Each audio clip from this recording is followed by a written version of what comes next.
भगवान किसको अधिक शीघ्र, अति शीघ्र किसको मिलते हैं? प्रभु लगता है जो उच्च कुल में जन्म ले, 3 समय की संध्या वंदन इत्यादि करे, भगवान उसी को जल्दी मिलते होंगे? नहीं। परीक्षित ने ये बात कही, सुखदेव जी कहते नहीं। परीक्षित, विदुर कौन थे? विदुर एक दासी के पुत्र, और ऐसे भक्त थे विदुर जिनके लिए भगवान 56 प्रकार के व्यंजन सब त्याग करके और उनकी पर्णकुटी में गए थे। परंतु कब गए थे? बड़ी सुंदर चर्चा सुनाते हैं सुखदेव जी। हमें भजन कैसे करना चाहिए? परमात्मा के उस विराट स्वरूप का दर्शन, जिस विराट से परमात्मा उसी स्वरूप से समस्त सृष्टि करते हैं, कैसे करते हैं? परीक्षित जी ने पूछा तो सृष्टि विषयक प्रश्न ऐसे ही कुछ विदुर जी ने मैत्रेय जी से किए थे। तो हमारे परीक्षित जी प्रश्न करते हैं, पुत्र क्षत्रुर भगवता मैत्रेया रास संगमः। कहां पर संगम हुआ मैत्रेय जी से विदुर जी का? कदा वा सह संवाद, उनके बीच जो संवाद हुआ आप कहिए। मेरे हृदय में बड़ी इच्छा है उसे सुनने की, उसे जानने की। कदा वा सह संवाद। सुखदेव जी ने कहा, परीक्षित ये विदुर जी कोई और अलग से नहीं है, पीछे से आपके ही, आप उन्हीं के पीछे से आ रहे हैं।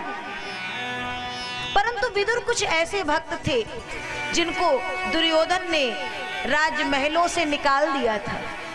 कब निकाला था? जब युद्ध हो रहा था, और ऐसे समय में धृतराष्ट्र के पास में विदुर जब जाते हैं और धृतराष्ट्र को नीति की और धर्म की शिक्षा देते हैं, अचानक से दुर्योधन वहां आ गया और सुनते ही विदुर जी को महलों से बाहर निकाल दिया। साधारण सी दासी का पुत्र, और आकर के जो मेरे बैरी हैं, मेरे शत्रु हैं, उनकी बड़ाई करके और मेरे ही पिता को मेरे ही खिलाफ भड़का रहा है। इन महलों में अब विदुर के लिए कोई स्थान नहीं है। विदुर को महलों से निकाल दिए। बहुत ध्यान से सुनिएगा। विदुर और विदुर जी की पत्नी नाम है सुलभा। परीक्षित दोनों चले 12 वर्षों तक इन्होंने तीर्थ यात्रा की है, और जो तीर्थ यात्रा की है उस तीर्थ यात्रा में सच में तीर्थ यात्रा की। विदुर जी महाराज इतने ऐसे भक्त हैं जिन्होंने जो तीर्थ किया तो तीर्थ में पिकनिक नहीं किया, केवल साग खाकर के प्यारे 12 वर्ष बिता दिए। तुम विदुर बनोगे, तुम विदुरानी बनोगे तो कृष्ण तुम्हारे यहाँ अवश्य आएंगे। एक ना एक दिन आना ही पड़ेगा। भगवान को बाध्य मत करो कि तुम मेरे लिए ऐसा करो। कई बार हम सभी से भूल होती है कि हम प्रभु तुमको बाध्य करते हैं, लेकिन आप हमारे लिए जो करेंगे वो अच्छा करेंगे, हम आपको बाध्य नहीं कर सकते। विदुर ने कभी भी भगवान श्री कृष्ण को बाध्य नहीं किया कि गोविंद मेरी पर्णकुटी में आ जाओ। लेकिन जिस समय 12 वर्ष बीते और भगवान दुर्योधन को संधि करने के लिए, महाभारत का युद्ध रोकने के लिए, समझाने के लिए जा रहे थे, परीक्षित रथारूढ़ होकर के भगवान जा रहे, अनेकानेक भक्तों की भीड़ है और उस भीड़ में हमारे विदुर दूर खड़े थे। भगवान कृष्ण ने विदुर को दूर से इशारा किया, काका मैं आ रहा हूं।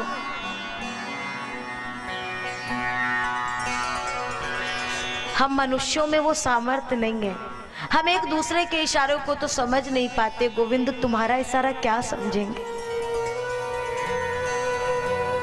हम बहुत साधारण हैं, तुम्हारे ब्रह्मांड अनेक हैं, अनेक ब्रह्मांडों में ये ब्रह्मांड, इन ब्रह्मांडों में अनेकानेक मनुष्य, और उन मनुष्यों में आपके अनेकानेक भक्त, और उनमें कहीं ना कहीं किसी कण मात्र के बराबर हम होंगे। हम आपका इशारा नहीं समझ पाएंगे गोविंद, लेकिन आप तो सब जानते हो ना। विदुर जी ने कुछ ऐसी ही बात गोविंद से कही है, हे गोविंद, अगर मेरी बात आप तक पहुंच रही हो तो एक बार अपनी चरण रज से मेरी पर्णकुटी को पवित्र कर देना। भगवान गए, संधि का प्रस्ताव रखे, दुर्योधन ने बात नहीं मानी। धृतराष्ट्र कहते, अरे कृष्ण ये बालक हैं, इनकी बात छोड़ो, और मैंने आपके लिए 56 प्रकार के व्यंजन तैयार किए, चलिए चलिए। भगवान ने कहा, धृतराष्ट्र जी बहुत ध्यान से सुनिएगा, यहाँ दुर्योधन के यहाँ का दूषित अन्न खाने से कहीं मेरी बुद्धि भी दूषित ना हो जाए। आज मेरा न्योता है। दुर्योधन दौड़ के आया, कहाँ का न्योता है? अरे काका विदुर के यहाँ न्योता है। मेरे गोविंद ऐसे हैं कि उनको जब जहाँ जाना होता है ना, वो कोई ना कोई अपना मार्ग बना लेते हैं, न्योता है।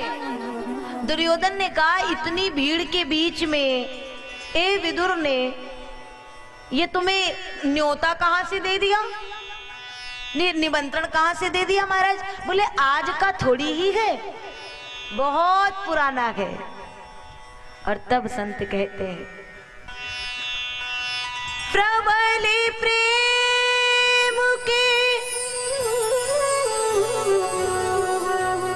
प्रबल प्रेम के पाले पर प्रभु को नियम बदलते देखा,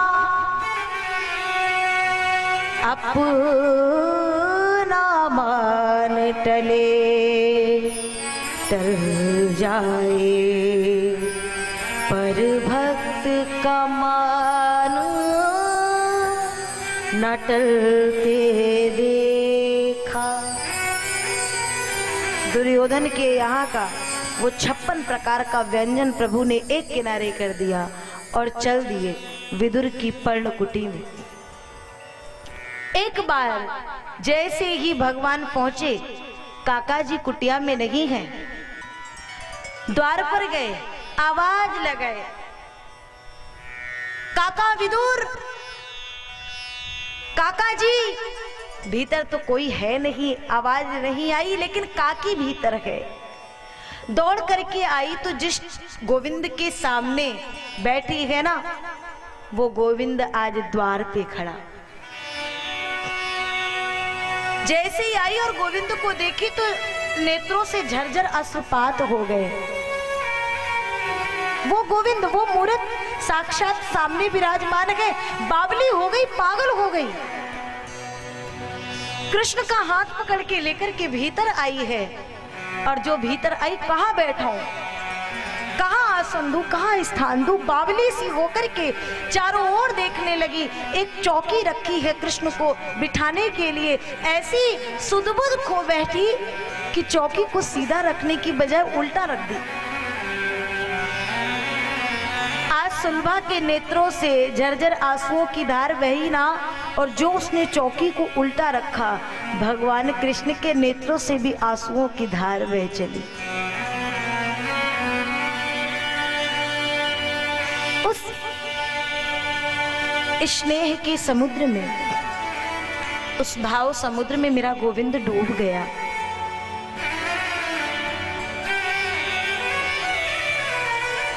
बस एक बार ये प्रेम जब अपनी पराकाष्ठा पर पहुंच जाएगा तो ऐसे ही कभी गोविंद हमारे आपकी पर्णकुटी में भी आ जाएगा।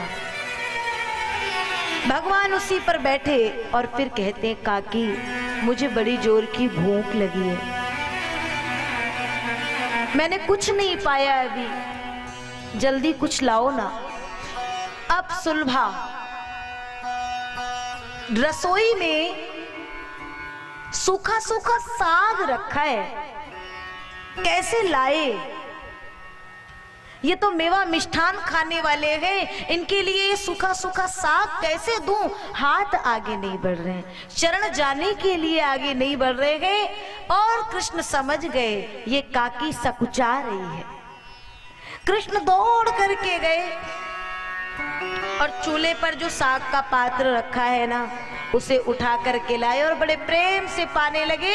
सुलभा ने देखा तो गई और वो केले के फल रखे हैं लेके आई और मुखमंडल को देखती हुई ऐसी भाव विभोर हुई कि फल फेंकती जा रही है और छिलकों को मुख में देती जा रही है और बड़े प्रेम से कृष्ण पा रहे हैं। उतने में ही काका विदुर का आगमन हो गया और विदुर जी जैसे ही आए ना, अरे सुलभा, सुलभा को मानो होश आया, समाधि छूटी, ये क्या कर रही है? जल्दी से चौकी को सीधा किए, बाहर से कुछ मेवा मिष्ठान लाए हैं वो पवाने लगे और जो ही दिए, कृष्ण कहते हैं, काका मुझे जो स्वाद, जो भाव उन छिलकों में आ रहा था वो आपके मेवा मिष्ठान में नहीं आ रहा है। आप मुझे मिष्ठान समझ के खिला रहे हैं, आप मुझे मिष्ठान खिला रहे हैं, लेकिन मैं तो केवल भाव का भूखा हूं, भाव का भूखा हूं मैं, भाव ही बस सार है और भाव से जो मुझे बजे तो भव से बेड़ा पार है। और ये बहुत सुंदर कीर्तन है ना, प्रबल प्रेम के पाले पढ़कर, प्रभु को नियम बदलते देखा। क्या नियम बदलते? अपना मान